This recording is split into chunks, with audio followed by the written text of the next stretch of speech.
This just proves the St. Louis Blues are all in. After a masterclass offseason by Doug Armstrong, one recent addition is looking like an absolute breakout candidate. But not only that, we get a huge update on a Blues prospect as he gets higher recognition from the rest of the league as he joins the rookie showcase. We're going to break down all this and so much more later on this episode. Before we get into that, we're trying to reach a goal of 4,000 subscribers before training camp starts, just under 2 weeks away. If you're enjoying this daily Blues content and you want to stay up to date on everything with the team, from prospects, trades, rumors, reports, breakdowns, anything you can think of, you can catch it right here on Blues Digest. So make sure to go down and hit that subscribe button.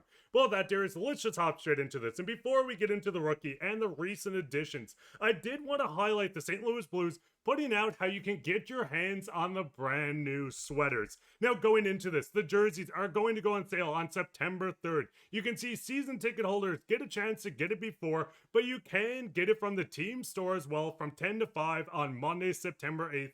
And Tuesday. Now, going into this, obviously the jerseys are going to be cool. Let me know who you're going to go down. Listen, this is not sponsored by the Blues unless they want to.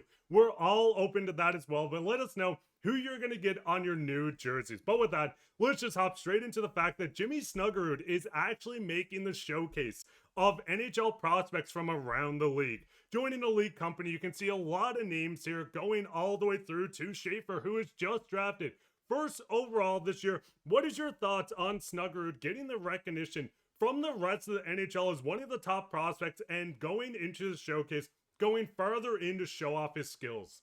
Well, first of all, I hope that the Blues organization has made enough jerseys because, man, those are going to fly off the shelves because they're finally going back to their original jerseys. And I know the fan base is fired up about the new logo, the new color scheme, and of course, the new jerseys, even though there's a few things with the jerseys we've seen in the comments that some people don't like, but still, I think that it's, a move in the right direction, back to the classic look. But anyway, like you mentioned, Jimmy Snuggerud heading into his second question mark, I guess, season in the NHL. Obviously spent some time. We talked about this in a previous video in the NHL last season. 7 games, had 4 points, and then mirrored that in the playoffs, which was pretty impressive. 7 games, 4 points in the playoffs as well. So he's going to have a great opportunity to showcase what he looks like against other true rookies, I guess, guys who haven't even played a game in the NHL yet. So that's going to be very exciting to watch. And just for him to be called upon in this list, I mean, there's some really, really good names and a lot of really good talent in this list. If you just go through this entire list, and there's a lot of prospects that,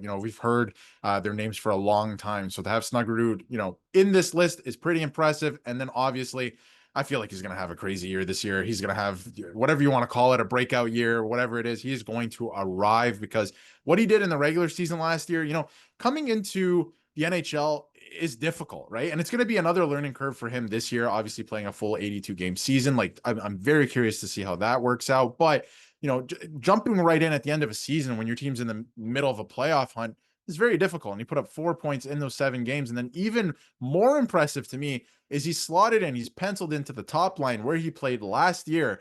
And he had 4 points in 7 games in the playoffs where it's that much more difficult to score. So I'm expecting big things. I think he raised the bar based on what he did last year already. So the ceiling looks like it's very high. The expectations are already high, but I feel like he's going to meet them and he's going to have a really good year. Because I think the biggest thing is, listen, Snuggerud is going to have to lose its spot on the top line to not play there. We've seen the production in the regular season, going into the playoffs and not being afraid as a rookie, going over a half a point a game. This is going to be a season that's really going to be fun to watch the breakout of a young player coming into his first full season. Yes, there'll be learning curves. Yes, playing a full 82 game season after only having 40 game seasons in the NCAA is going to be a different change, but I do expect Snuggerud to be running for the Calder going into next season. But fans, what is your thoughts? Where do you think Snuggerud plays? Does he keep the top line? Would you rather him move down and maybe give someone else that top line? Let us know down in the comments, but it kind of slides right into this offseason. We know Doug Armstrong went in and made a lot of moves, some questionable that fans were confused on,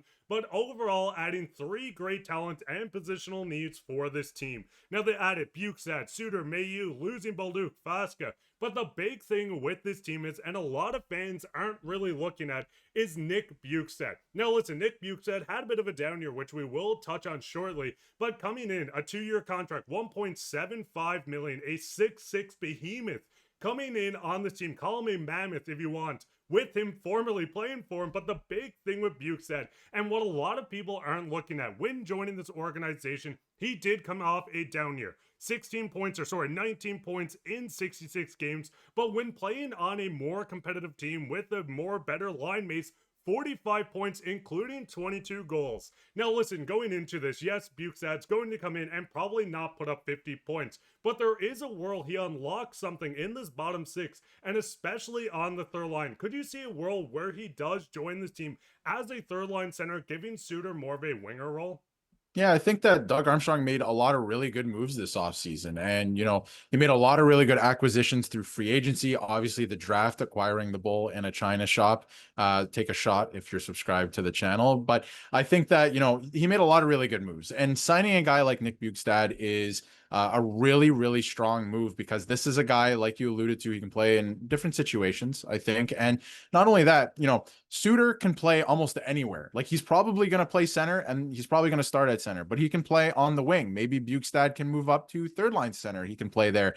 We've seen, his career highs for a bottom six player are actually very encouraging. Can he put up similar numbers to that on the Blues? If he's playing on the fourth line, probably not. He's going to play a different role, but he's a bit of a Swiss Army knife, just like Suter is. Suter can kind of move around. Bjugstad can move, up and down, right? So I think that's very interesting. There's going to be injuries over the course of a season. There always is. It doesn't matter what team you are. You cannot escape it. It happens. You never like to see it, but you have to prepare for things like that. And signing a guy like Bjugstad is preparing you for something like that. If one of your centers get hurt, everyone can just slot up, and it's not that big of an adjustment period. And not only that too, Doug Armstrong, something that he's been doing a really, really good job at is, obviously, he's done after this season. Alex Steen is going to take over. A lot of the contracts that he signed, including Nick Bjugstad, have some term. It's not a 1-year deal. There's, he's on a 2-year deal. It has some term. So now Steen has a chance to let things simmer a little bit. He has a good team in place. I think this team is good enough to compete next year. If they continue to ride that high from last season as well.